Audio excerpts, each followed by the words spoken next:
Waalaikumsalam warahmatullahi wabarakatuh. Soalan dari Arsyad Khalid yang bertanya dari manakah bermulanya gelaran karramallahu wajhah yang diberikan kepada Sayyidina Ali bin Abi Talib radhiyallahu anhu. Baik, wallahu taala alam. Setakat semakan saya tidak pasti secara saya tidak dapat menyebut secara pasti siapa yang memulakan gelaran tersebut. Akan tetapi terdapat kenyataan di dalam fatwa Lujnah Daimah Arab Saudi, fatwa Arab Saudi yang mengatakan di sini, saya nyatakan teks fatwanya di mana mereka berkata Lujnah Fatwa Saudi mengatakan talqibu Ali bin Abi Talib bi takrimil wajhi wa takhsisihi min ghuluwi syiah fih wa yuqalu innahu min ajli annahu lam yattali' ala awrati ahadin aslan aw li annahu lam yasjud li sanamin qattu. Lebih kurang maksudnya meletakkan gelaran kepada Ali bin Abi Talib dengan memuliakan wajahnya, dengan kita sebut karramallahu wajah, yang bermaksud Allah Ta'ala memuliakan wajahnya. Demikian juga mengkhususkan gelaran tersebut kepada Ali adalah dari perbuatan pelampau Syiah terhadap Ali. Dikatakan gelaran itu diberikan kepada Ali disebabkan beliau tidak pernah melihat aurat sesiapa pun, ataupun disebabkan beliau tidak pernah sujud kepada berhala sama sekali. Ini kenyataan di dalam fatwa Lujnah Arab Saudi. Kemudian di akhir kenyataan ini dinyatakan oleh Lujnah Fatwa Daimah, mereka mengatakan wa hadza laisa khassan bihi bal yusyarikuhu ghairuhu min as-sahabati alladhina wulidu fil Islam.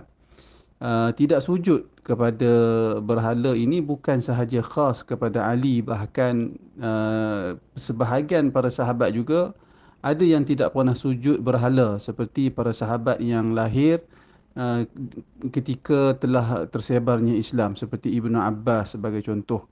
Maka mereka ni Abdullah ibnu Umar sebagai contoh, dan beberapa sahabat yang lahir ketika telah pun tersebar Islam, maka mereka tidak menyembah berhala juga. Itu maksud fatwa Lujnah Daimah. Akan tetapi kalau jika disemak lagi, jika berdasarkan semakan saya melihat di kalangan ulama ahli sunnah wal jamaah yang menyebut tentang gelaran karramallahu wajah ini ada di dalam ada disebut oleh uh, mana tadi, oleh As-Safarini kata silap saya. Sekejap. Di kalangan ulama ahli sunnah As-Safarini ada sebut, beliau As-Safarini meninggal pada tahun 1188 Hijriah.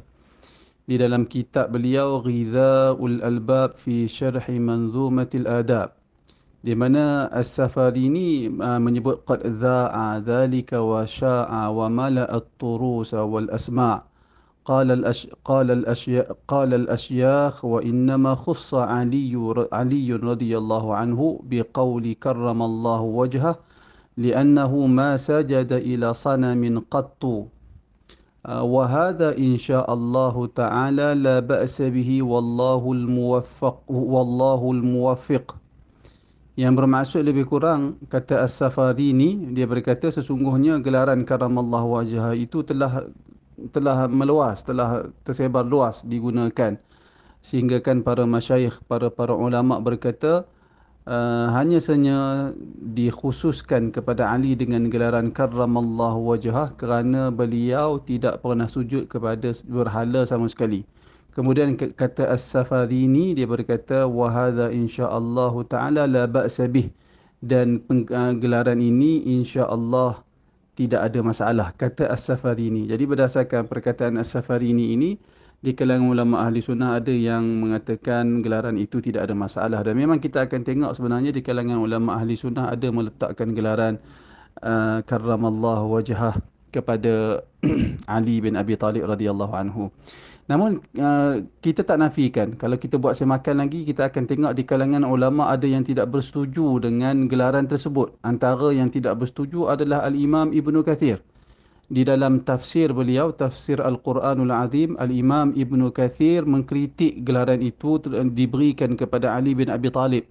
Kata Ibn Kathir, Al-Imam Ibn Kathir, وَقَدْ غَلَبَ هَذَا فِي عِبَارَةِ كَثِيرٍ مِنَ النُّسَّاخِ لِلْكُتُبِ أن يفرد علي رضي الله عنه بأن يقال عليه السلام من دون سائر الصحابة أو كرم الله وجهه وهذا وإن كان معناه صحيحا لكن ينبغي أن يساوي بين الصحابة في ذلك فإن هذا من باب التعظيم والتكريم فالشيخان وأمير المؤمنين عثمان أولى بذلك منه رضي الله تعالى عنه أجمعين. Yang bermaksud lebih kurang kata Al-Imam Ibn Kathir sesungguhnya telah tersebar ibarah telah tersebar di dalam banyak salinan-salinan kitab ataupun telah digunakan ibarah karamallahu wajah ini oleh orang-orang yang menyalin kitab sehingga mereka menunggalkan Ali dengan gelaran alaihi salam, di mana sahabat lain tak sebut alaihi salam, ataupun mereka menunggalkan ataupun mereka sebut untuk Ali sahaja karramallahu wajhah. Kemudian kata al-Imam Ibn Kathir, wa hadha wa in kana ma'nahu sahihan, perkara ini sekalipun makna ungkapan itu sahih, lakin akan tetapi yanbaghi an yusawi bainas sahabati fi dhalik, akan tetapi kata Ibn Kathir sepatutnya disamakan ke semua sahabat dalam gelaran seperti ini. Fa inna hadha min babit ta'zim wa takrim, kerana gelaran-gelaran seperti ini termasuk di dalam bab kita beri gelaran itu bagi tujuan untuk mengagung dan memuliakan seseorang. Kemudian kata al-Imam Ibn Kathir, fasyaykhan, dan dua orang syekh, iaitulah Abu Bakar dan Umar. Demikian juga wa amirul mu'minin Uthman, demikian juga amirul mu'minin Uthman bin Affan radhiyallahu anhum. Kata Ibn Kathir, aula bidzalika minhu, lebih utama untuk dapat gelaran yang lebih berbanding Ali bin Abi Talib radhiyallahu anhum ajma'in. Itu perkataan al-Imam Ibn Kathir. Kerana itu kita akan lihat dalam permasalahan gelaran karramallahu wajhah kepada Ali bin Abi Talib, nampak seperti para ulama ada berbeza pandangan. Ibn Kathir membantah dan tidak bersetuju perkara itu. Beliau mengatakan Abu Bakar dan Umar, demikian juga Uthman lebih berhak mendapat gelaran yang lebih berbanding Ali.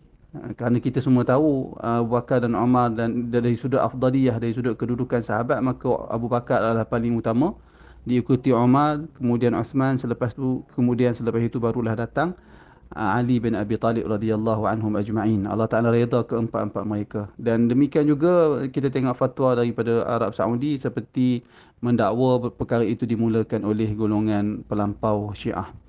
Perkara-perkara yang macam ni saya nasihatkan orang Islam supaya jangan jadikan perkara-perkara ini untuk menghukum atau menuduh sebahagian orang ataupun sebahagian ustaz yang menggunakan gelaran karramallahu wajhah kepada Ali bin Abi Talib sebagai gelaran tidak sunnah, terpengaruh dengan Syiah dan seumpamanya. Apatah lagi gelaran-gelaran seperti itu telah berleluasa ataupun digunakan secara meluas dalam masyarakat kita.